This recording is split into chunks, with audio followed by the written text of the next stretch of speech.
Welcome to another episode of Booze and Bourbon. This is our 100th episode, guys. And that's probably why I'm smiling like this.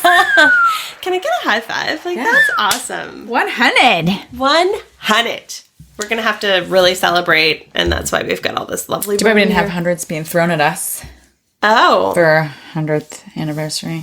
Yeah, too bad about that. Wink, wink. Anyone? Wow.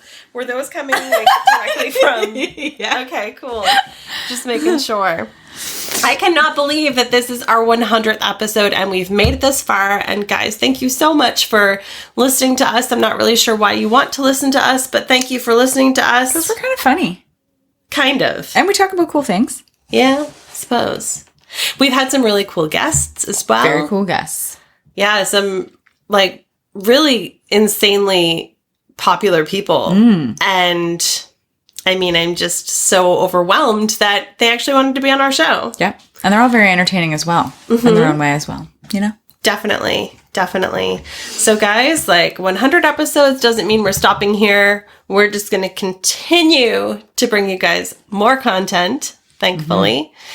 And as you can tell, because it's the 100th episode, we're doing things a little differently today. We are doing a video. So you're welcome. Yes. We just thought, you'd want to see us. Just a little glimpse into our day. Yeah, exactly. And watch us drink all at the same time. Exactly. I'm so pumped to uncork this. I'm going to give this to you, actually.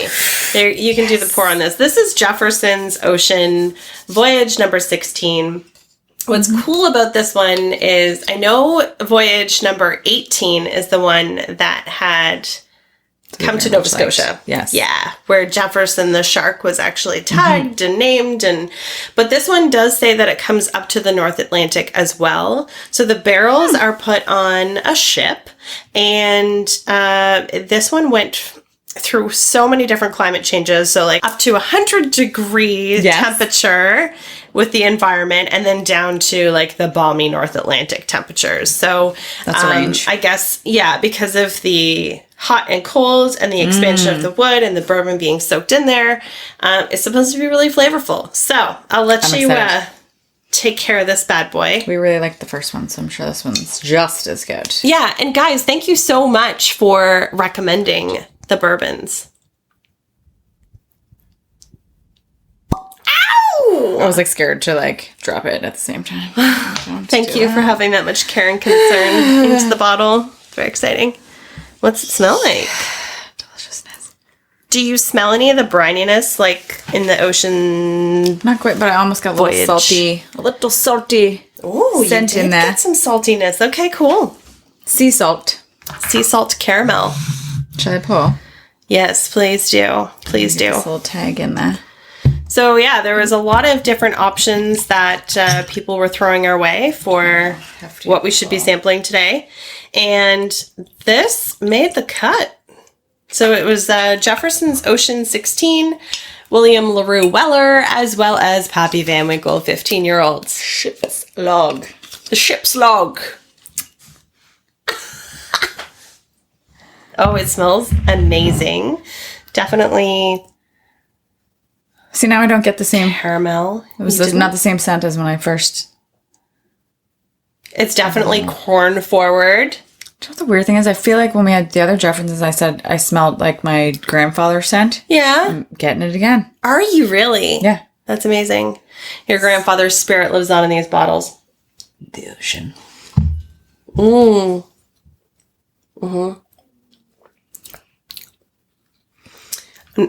Definitely not getting the brininess. No. But damn, it's good. Yeah. It's very different from the other one.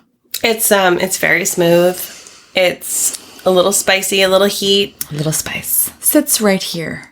I'm also getting towards the end, I'm getting apples. Definitely bright, an apple. Crisp apples. Apple crisps. It's delicious. Anyway, so guys, on today's episode, we asked you for listener stories. And listener stories we have. I'll give you a little teaser as to what they might be. Okay. One involves physically seeing something in a hallway. Okay. One involves staying in a location and pretending not to see a ghost and take a picture of the ghost.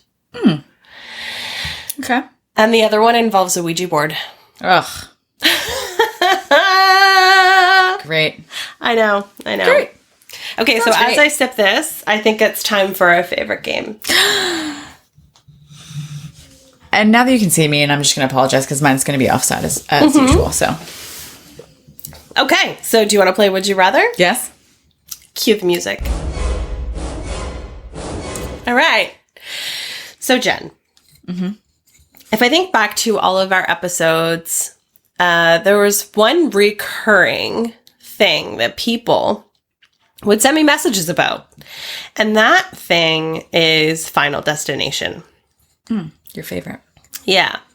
So, say you were going to die and you were going to become a ghost, Yes. and you had to choose one or the other. Would you choose to die by having a log truck spill a log and go through your windshield? Or would you rather go down in flames in a plane?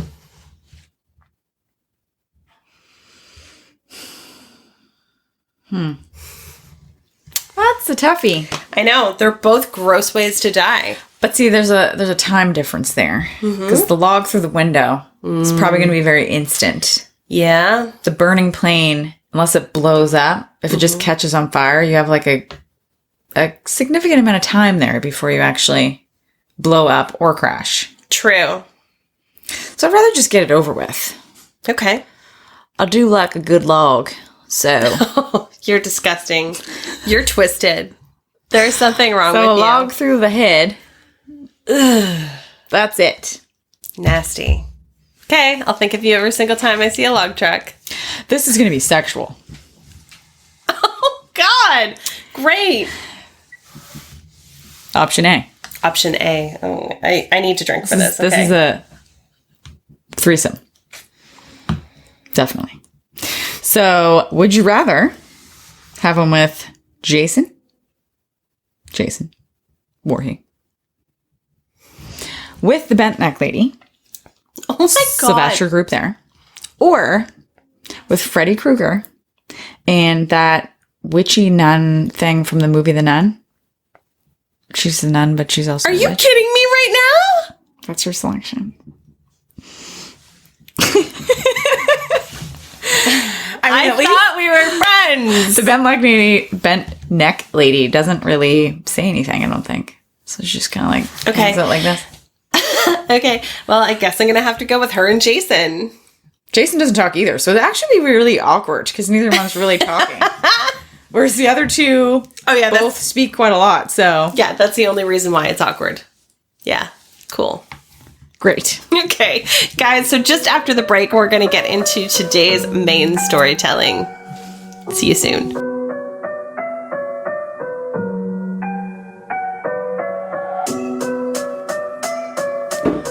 William, it's your turn. Please join us on the stage. Welcome, William.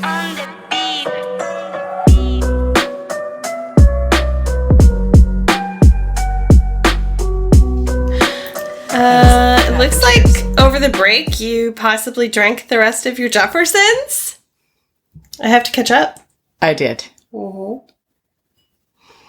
I think that's one thing that COVID helped with. My drinking capabilities. I am so impressed with them. Congratulations. Thank you. Thank you, everyone. Yes. Yeah. Ooh. Okay. That's gone. What do we have next? Welcome to the table. William Lerue Weller. This beautiful molassesy color. I'm just checking the proof. Yeah. It said 60 something, didn't it? 60 full. No, it's 100. Oh, shit. 128 proof. That is a hot diggity dog. Yes, it is.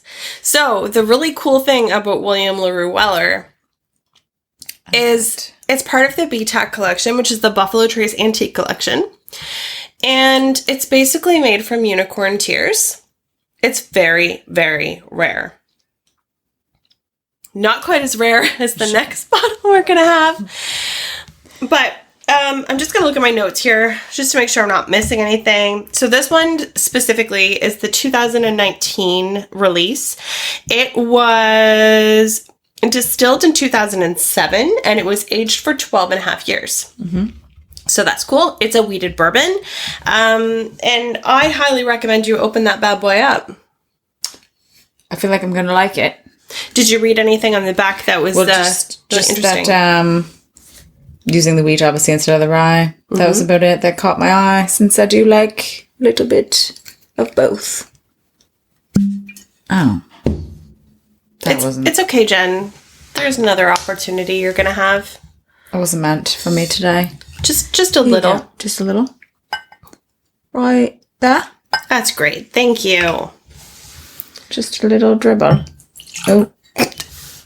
That's okay. I have a feeling you're really going to like this one. That was a dollop. A dollop. And we can't waste any. I don't know the last time that was cleaned. It's totally fine. Mm-hmm. There we go. All right, so guys, now we're going to get into our very first listener story. Jen, will you do the honors? Dun, dun, dun, dun. From a listener, I don't need the accent anymore, John, here in Nova Scotia. He wrote, came on Instagram, and this is what it said. Holy freaking active. Profoundly active the last 2 nights. Sorry for the late message, but holy crap. Then Kim responds, oh, sweet Jesus. I see your message came in at 3 a.m. What's been happening? He says, the night before last, I slept on the couch because of my new tattoo, and I was in a ton of discomfort. I woke up to the sound of pans or something being moved around on the counter. The dog started to growl, and it went on for about 2 minutes. I thought maybe I left a pan out that was warped, and a mouse was walking on it or something. When I went into the kitchen, it stopped, and nothing was on the counter at all. The next morning, I went to get a pan out of the drawer in the stove, and 50% of the pans were pushed back and fell in behind when I opened the drawer. So then last night, I get this text from my son, but it didn't wake me, so he came upstairs into my room. There were these loud noises to the point he was saying, hello, Dad, is that you? Then said he saw a dark figure walk by his door in his room. Yeah. Ewy. Here's the text message. Okay. Any chance you're also waking up from fucked up dreams right now? Time to smudge. There's something really weird going on down here tonight. I'm not a fan. I'm wide awake, hearing things, and just saw something. So then he says, if you need me, call. A text won't wake me. I also probably would have called. It's not a text type situation. I was awoken by a dream the night before. I was walking in a massive basement that was full of junk. It was my basement, but the first time I ever laid eyes on it. It was so big, I got lost. Finally, I found a room and saw my wife, Kelly, sleeping, but then I realized it wasn't actually her. The figure had her hair, bit of a mustache, and no eyes. That is so terrifying. I'm not okay with that. That is weird. Yeah? This now is the most profound activity ever in our house, so if smudging doesn't work, it's gotten to the point to bring someone in. These are just the last 2 nights, but it has been active for weeks now. Isn't that nuts? Ewy. Yeah, I don't know. Smell. Whoa. I knew she'd like it. Wow. What do you smell? Besides a party. Besides a party. Exactly. I do get like a molasses, like sugary maple. Lots of burnt sugar. Yeah. Mm-hmm. Just a lot of deliciousness in a cup, really. It's a lot of baking spice flavors. So I highly recommend you take a sip. Bust out the pantry.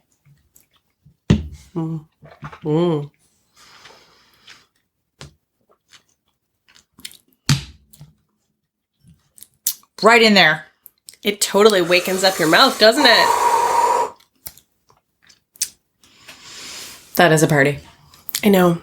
I drank it way too fast. It like hit me right in the back. Take your time with it. It is meant to be savored. Just little tiny sips. And it is so good. Okay. Guys, I'm working on the little tiny sips. Yeah, because of COVID, you forget how to do that. I'm a gulper now. All right, we're going to get into the very next listener story. This one is from Kinley. Oh, yeah. About 6 years ago, I was home for the weekend from college. My brothers and I decided to have some people over for the weekend. It was a cool autumn night, close to Halloween, and we wanted to carve pumpkins and be festive. We invited over several friends. That night, after carving pumpkins, one of the girls suggested making a Ouija board and trying it out. Horrible idea. Yeah, never a good idea. She said that she had done it before and not to worry, and that it would be fun. Everybody was on board except me. I did not have a good feeling about it, so I watched as they made it out of cardboard, drawing letters and writing the words yes and no, and playing around with the board. The lights were off, and the candles were lit surrounding the group. They used a shot glass as the piece that moved around the board. The shot glass moved around saying yes and no to any of the questions being asked by the two people seated at the board. I was suspicious. I didn't believe any of it was real. To me, it looked as though the people touching the shot glass were moving it subconsciously. That's what Paul, our producer of Haunted, always says when he sees us playing the Ouija board. Putting that much thought into it that he's like, come on, you guys really aren't moving that? And it's like, no, we're really not moving that. Anyway, sorry, lost my space. As this continued, someone said, hey, Kinley, you should try it. I refused, but they persisted, and of course I gave in. I sat down, placed my fingers on the shot glass along with one of the other girls, and we asked yes and no questions. To my surprise, the glass moved to answer those questions. I still didn't believe it was actually working. Just that we were moving it around unknowingly. We continued for a while, and then my cousin snuck up behind me and yelled boo in my ear. I was so startled. I jumped up, flinging the Ouija board to the floor. My brother turned pale, like he had just seen a ghost, and whispered, you didn't say goodbye. It's still here. Even though I doubted any of what just happened was real, I suggested we burn the board, so we all went outside and did just that. Nothing happened for a few weeks. I went back to school and continued on with my life. One night in my college dorm, I was restless and woke up and checked the time. It was 2:59 a.m. Right at 3, my TV turned on. It was that creepy, fuzzy, black and white static. I sat straight up and there was no one there. I wasn't sure what to think or do, so I crawled out of bed, grabbed the remote, and turned it off. I got back into bed. I was a little creeped out, so falling asleep wasn't an option. I laid there underneath the covers where I felt safe with my eyes tight shut.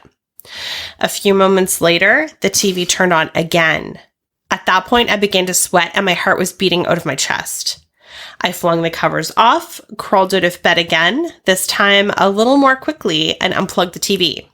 After that, it didn't happen again. A few weeks later, I went back to my home to visit my family. One night after my shower, wrapped in my towel, I walked into my bedroom to grab clothes. The air felt cooler than usual. Goosebumps rose on my arms and legs. It was eerie. As I was opening up the drawers to grab my clothes, I heard a noise come from underneath of my bed. It sounded as though someone was underneath of it ripping up the carpet. Wow. That is awful. Yeah. I thought maybe one of my brothers snuck into my room to scare me, so I said, get out of my room, it's not funny. There was no response. I thought maybe they were really trying to scare me this time, so I said, get out. And I ran over to the bed and peered underneath. There was nothing there. My heart dropped. I took off running down the stairs, not looking back. The next day, I was home alone and it was dark outside. I had retreated to my room to wind down.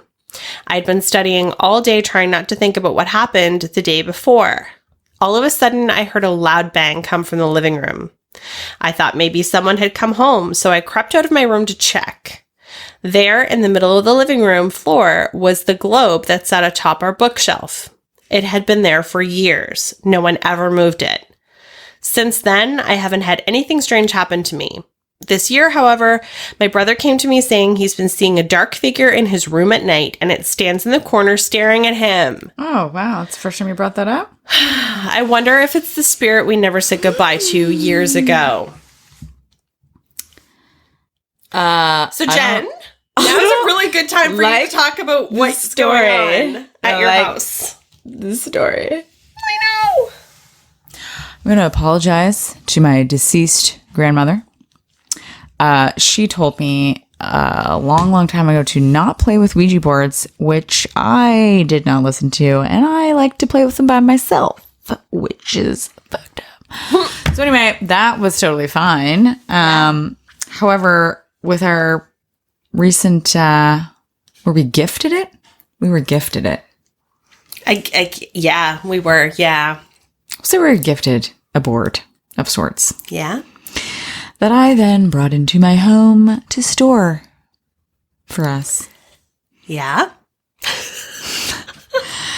And I already have things in my home. Robert, Sharon. Things. You call them things. My ghost hosts or host ghosts. What did I just say? Host ghosts. Yeah. You know? So now it's like I have more because this stupid board was in my dining room area, and me and my boyfriend went to eat, and the lights started flicking on and off.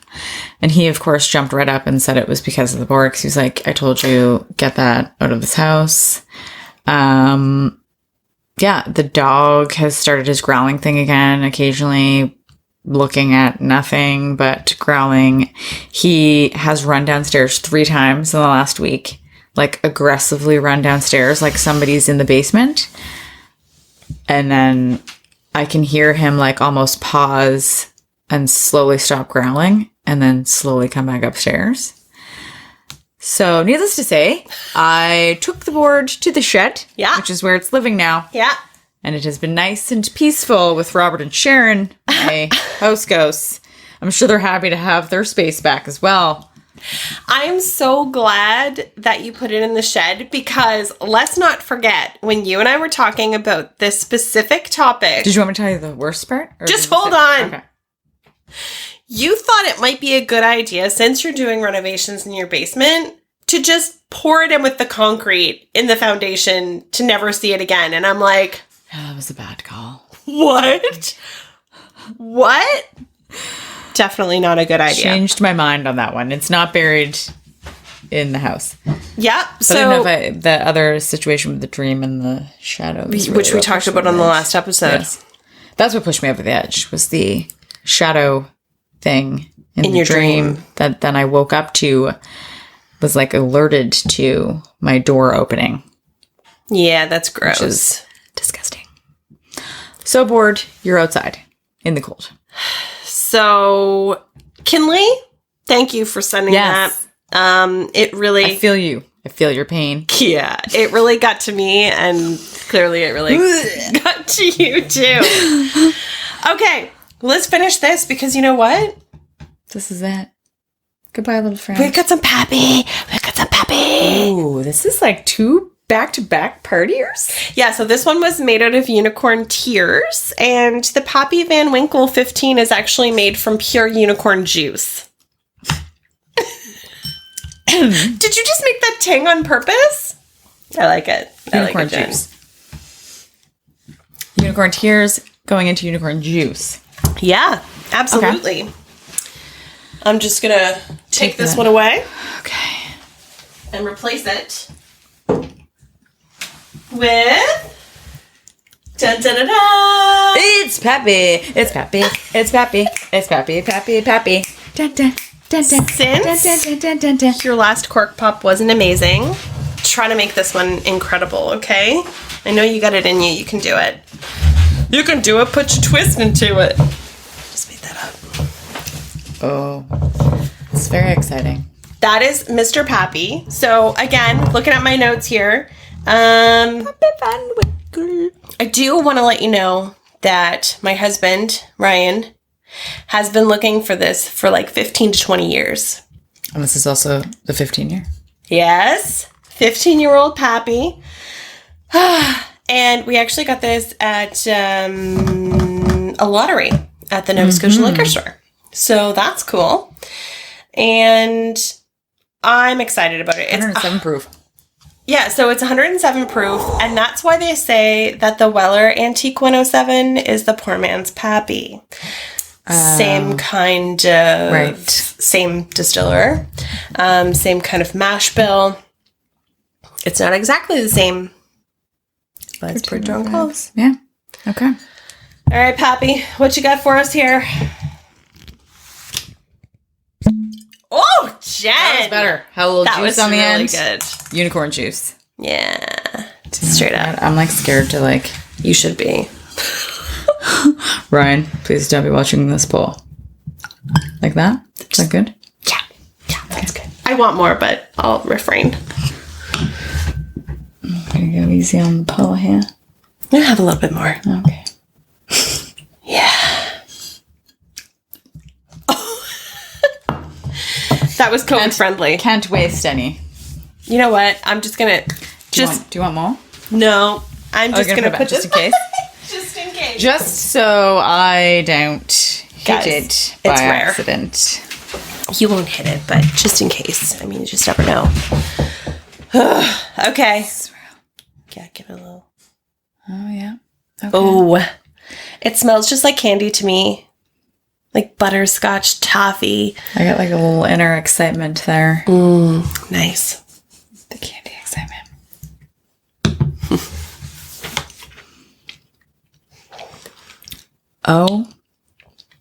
Oh, Pappy. I got tingles in places that bourbon should not tingle. So that's... That is something. What do you like the most about it? That it almost has no... For as strong as it is, there's no burn. Like, there's no bourbon pocket. It is. It just, like, coats right down, and it's, like, just candy in your mouth. It is very smooth. I find almost like a mapley taste to it. Definitely get the maple again. The weird thing that I find about this one that I love, it almost gives you the sensation of Pop Rocks in your mouth. Like, in your mouth, on your tongue. Mm-hmm. You get that? Mm-hmm. Yeah. It's good. If you guys ever have the chance to try any of the Pappies, this is the first Pappy I've ever had. Ditto. And there's a... This is from the one that came out, they had the draw last year, right? Correct. Okay. So there's a 20 and a 23-year-old. This one is the 15. And I've heard that the 15 is better than the 20. Yeah. And probably better than the 23. And now on to another story. Yes. So this is from Kat from A Girl and Her Bourbon on Insta. So she sent this to us on Insta. So I went to Kentucky. Toured a couple distilleries, of course. Jim Beam was my favorite. Surprise, surprise. But I was super excited to make a couple of Abraham Lincoln visits as well. One of the places I stopped at was his boyhood home in Knob Creek. There was a sign out front that stated how he had almost drowned on the property. I walked down the little path that led to a nearly dried up creek. At the end of the creek, there was what appeared to be a woman standing in like era time clothing, just watching me.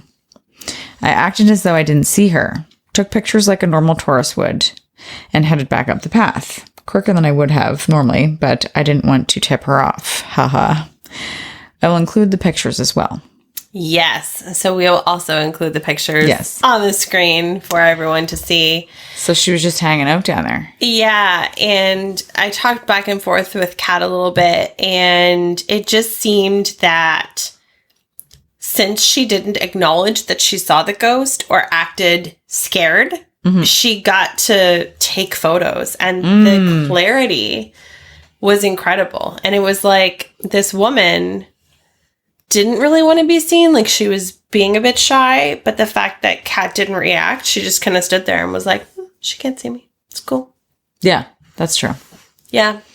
I mean, honestly, like, let's talk about ghosts here for a second. They're human. Some of them want to be seen because they have a message or they're trying to get your attention. And then some like are confused because they're not sure if you can see them or if like, you know, if they're even dead half the time.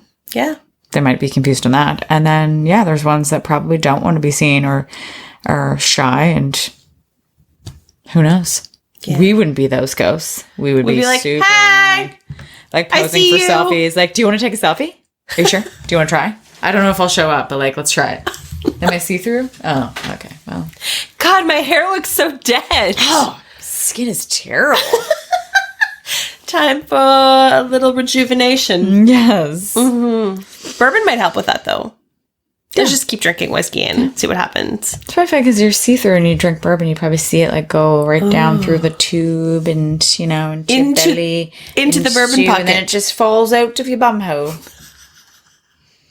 Because there's nowhere to go. Your organs are gone. They took them out when they did your They took them out. Oh, they would too. Right? You got nothing in there. Just open space. The shit I don't think of. Throwing stuff in there and it's just falling out because there's nowhere to go. Jen. That's gross. You're so smart, though. You're so smart.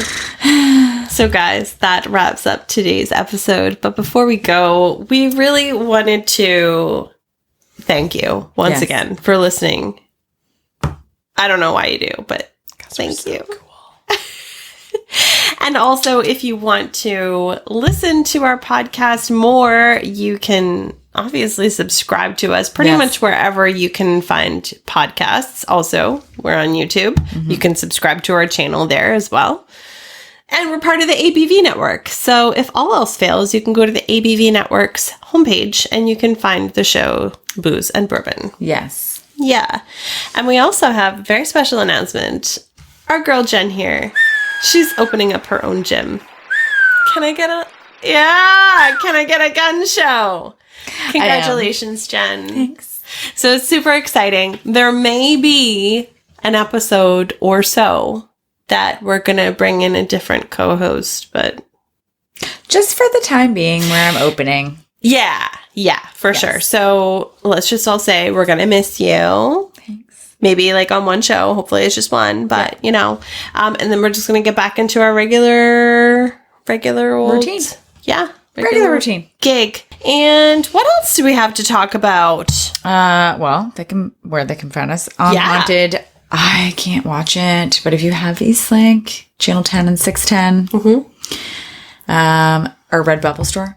Yeah. I put up some new designs. So if you guys are into Pappy Van Winkle, you can get some pretty cool Pappy socks. The socks. Lots of socks. Mm-hmm. I got socks. Booze and Bourbon socks. Yeah.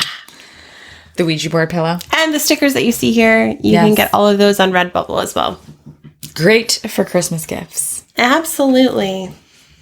All right, guys. Well, thanks for watching today's episode, and we'll be back next Friday for a brand new one. Thanks, guys. Cheers! So another one that people actually wanted us to drink was the Whistlepig. I did see that on the Piggyback, specifically. If you want to reach in behind there, in behind the mictus. Piggyback. Piggyback. Piggyback.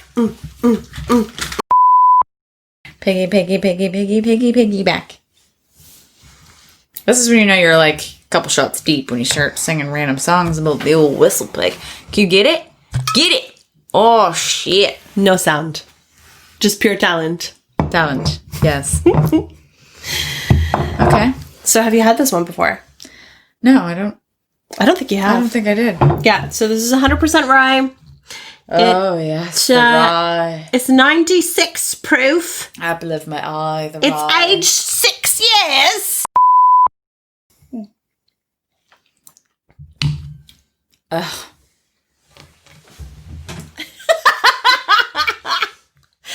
Jen! Oh my god! That is fucking tasty. Next level. Whoa. Pickle me whistle and whistle me pickle. That is just fucking dandy. I'm really glad you appreciate this Piggyback. Damn, that is... This goes down. Tastes like little Piggly Wigglies. Oh, Piggly Wigglies. Put a pork in it. Put a cork in it. We're done.